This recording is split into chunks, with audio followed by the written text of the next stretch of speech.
Hi, boys and girls. All right, so we're going to read another story about feelings. And today we have Yoda and Baby Yoda joining us.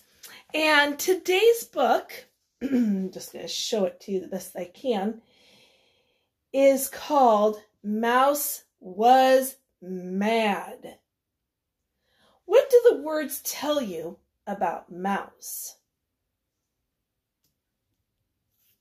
Yeah. All right. So I want to show you a couple pictures that the illustrator Henry Cole put in here before the story really even starts.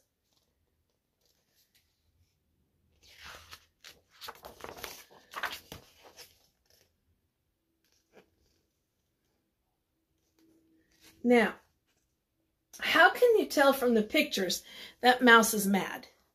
There's several in here.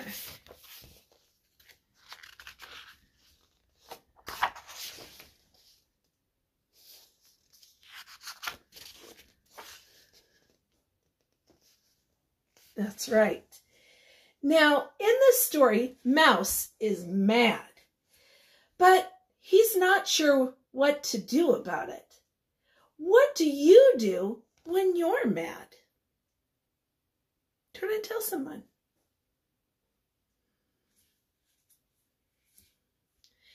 Does that make you feel better, or does it make you feel worse? Okay. Well, I want to read to find out why Mouse is mad and what he does about it. Mouse was mad. Oh, goodness, that page. Mouse was mad, hopping mad.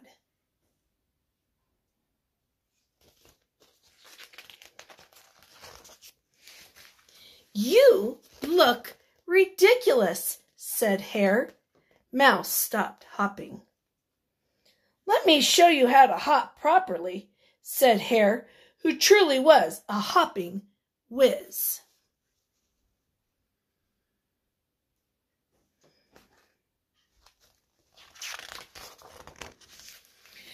Mouse tried to hop like Hare. Nothing doing. Mouse hop, hop, hop-flopped, splish, into a mucky mud puddle. Now, why can't Mouse hop as well as Hare? Try and tell someone.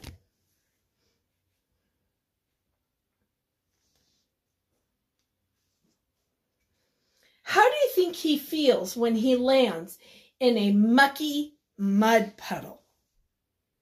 Maybe think about how you would feel if you were Mouse. I don't know if you could see that little, it's kind of like almost like he's smoking mad. I don't know how you would describe that, but it's usually an illustrator's way to show that someone's really angry or really frustrated. Now, Mouse was really mad, stomping mad. You call that stomping? Said Bear. Mouse stopped stomping. Stomping done right should result in the shaking of trees and the rumbling of earth, said Bear. Bear stomped. Oh my goodness, look at that. The trees shook. The earth rumbled.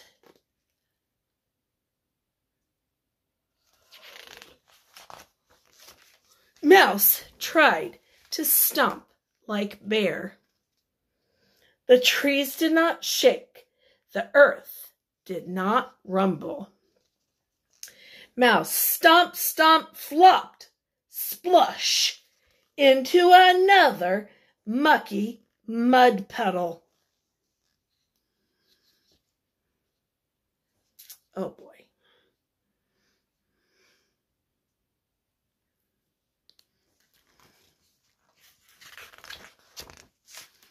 Now Mouse was really, really mad. Screaming mad. That's hardly a scream at all, said Bobcat. Mouse stopped screaming. Look at that. When I scream, you can hear it echo through the woods.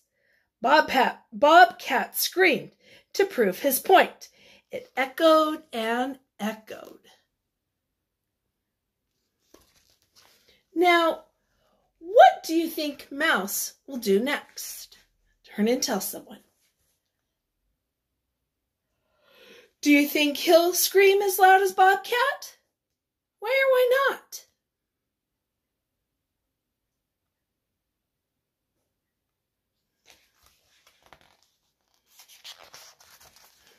Mouse opened his mouth wide and let out the loudest scream he could manage. No echo. He tried arching his back like Bobcat, but lost his balance and fell, splush, into yet another mucky mud puddle. Oh boy, look at his face now.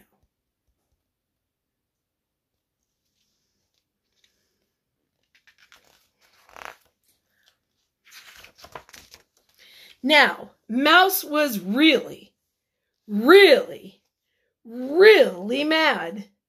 Rolling around on the ground mad. Pull your feet in, said Hedgehog. Mouse stopped rolling.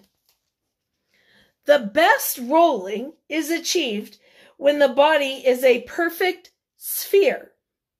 Hedgehog tucked in his nose and his feet and his hands. He was a perfect sphere. Now,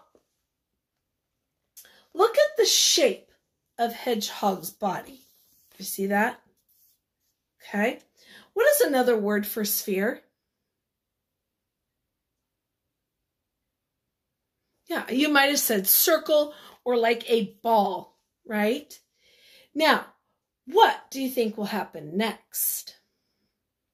Think about what's happened in the story so far.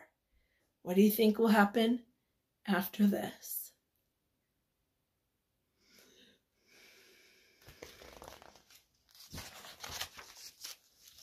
Mouse tucked in his nose and his feet and his hands. He was not a perfect sphere, but he was close. He pulled in his tail and he rolled around and around and sploosh into the muckiest mud puddle of all. Oh boy.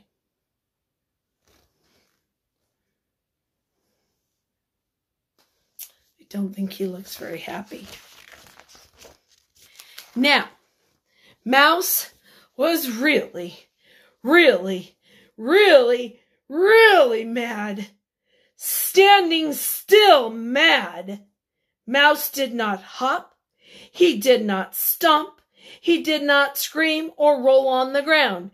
He stood very, very still. Impressive, said Hare. What control, said Bear.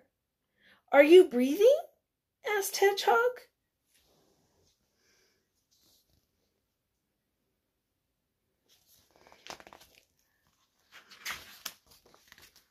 Mouse took a deep breath. He let the breath out. Bobcat heard air whistle through Mouse's nose, but he did not see Mouse move. Inspiring, said Bobcat. Bobcat stood very still. He breathed deep and tried not to move.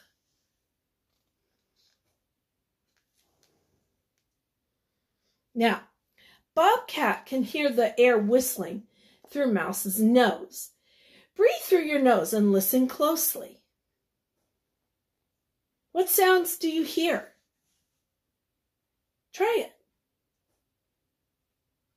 Why do you think Mouse is standing very, very still and breathing deep? Turn and tell someone.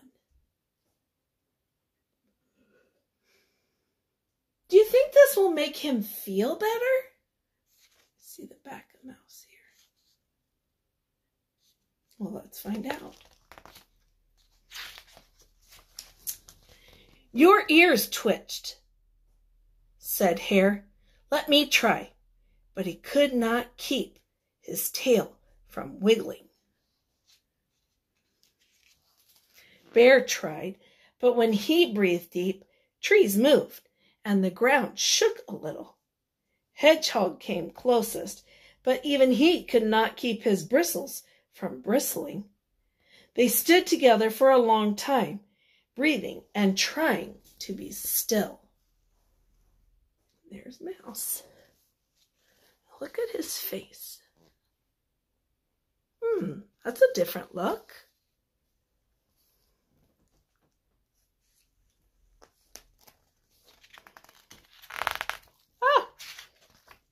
And then Mouse realized he was no longer mad. Why is Mouse no longer mad?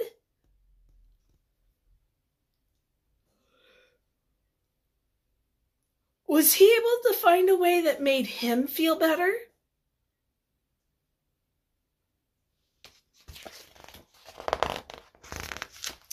I feel better now, said Mouse. You look better now, said Bear. You need a bath, said Hedgehog. Good idea, said Mouse. Look at these guys.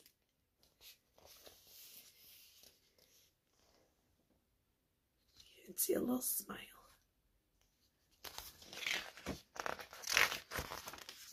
Splash! Notice what is happening here. How does Mouse feel?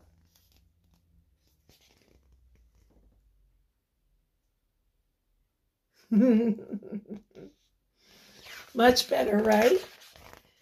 Look at these pages.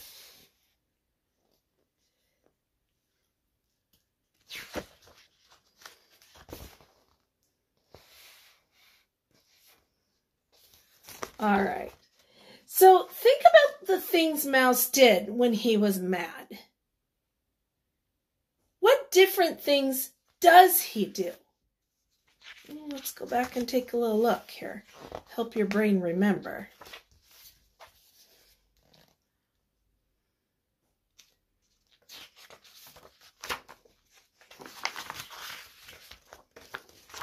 He tried to...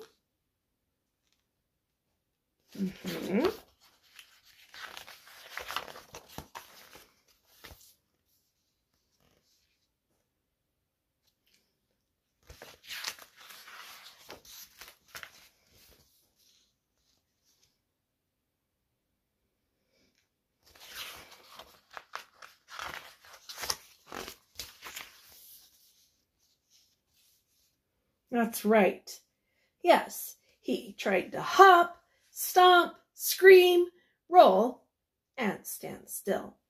Mouse is different at the end of the story than he was at the beginning. How do Mouse's feelings change from the beginning of the story? Well, I could even show you this one. What you even think of, right? To the end of this story. Yeah, at the beginnings of the story, he was mad. I mean, mad, right?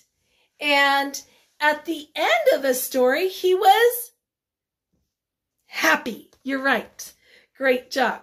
Now, what lesson does Mouse learn in this story?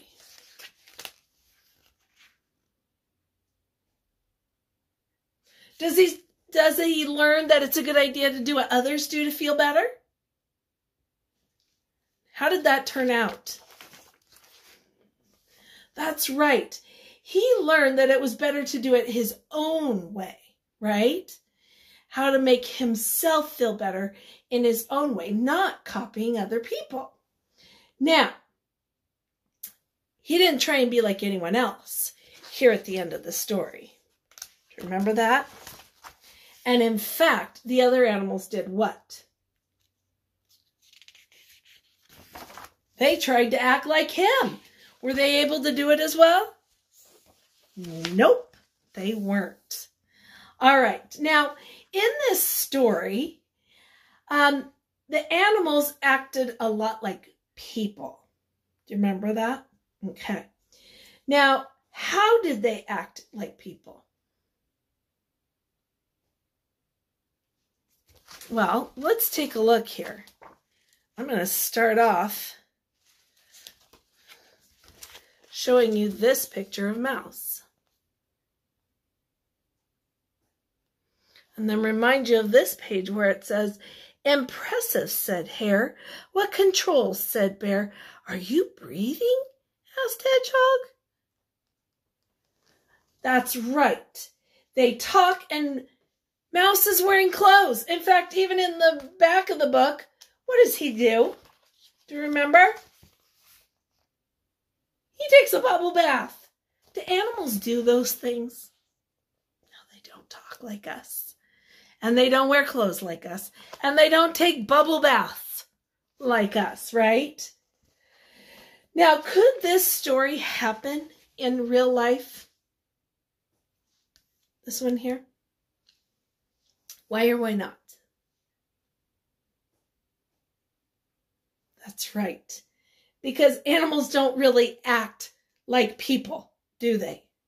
They would act like real animals, and they don't in this one. Right? They act more like people than animals.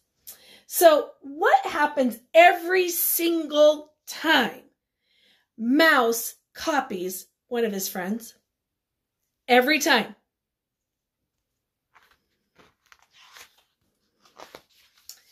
Yep, he ends up in a mud puddle. Why do you think the author makes Mouse end up in a mud puddle every time? Why do you think Linda Urban did that? Turn and tell someone. It could be a lot of different reasons. Did it kind of make you laugh when he fell in the mud puddle? Yeah, maybe. And did it also show that it just made Mouse angrier every time he tried to do what other animals or his friends were doing? Yes, that's right. Now, I want you to think about this book. And I want you to do a little bit of writing about it. And I'm going to give you a couple of options. So what I would like you to do, and I will put this on paper to show, is I want you to draw 3 or 4 boxes. Okay? And I'll tell you why 3 or 4. So you're just, and they're kind of long boxes, and I'll draw them for you and put them on here. But for the writing about reading, I want you to tell me what happened first in the story, what happens next, and what happens in the end. So the first box, I want you to draw what happens first in the story. Now, you can do one of 2 things. After you draw the picture, you can write, which would be great. If that's a little challenging, then maybe do your best to write and then tell me. So when you're showing me the picture on Seesaw, tell me what happened first. Okay, and then the second, and if you draw 4 boxes, it'll also be the third. Okay, so if you're only doing 3 boxes, the second box will be what happened next, or what happened after the first. Okay, so kind of like what happened in the middle of the story. Again, draw a picture and write what you can. If you want to read it to me, that would be awesome. If you end up drawing 4 boxes, the third box will also be what happens in the middle of the story. And you have a lot of options. There's a lot of things that happened in the middle of the story. Again, picture, some words. You can read it to me on Seesaw if you'd like. And then the fourth, or third if you only do 3, but if you do 4, you are going to write or draw a picture and then write about what happens at the end of the story. Okay? And again, draw your picture, write your words. And if you'd like to read them to me, that would be great. So just think about, as you're doing this, how did the story begin? What happened first? And then what? And if you want to do a little extra challenge, what happened after that? And then end with how the story ended. What happened at the end of this story? How did it end? All right, I cannot wait to see what you do and how you draw these pictures. And I can't wait to hear or read what you write about. And remember to post a picture on Seesaw so that I can see it. All right, guys, we'll see you later. Have a great day.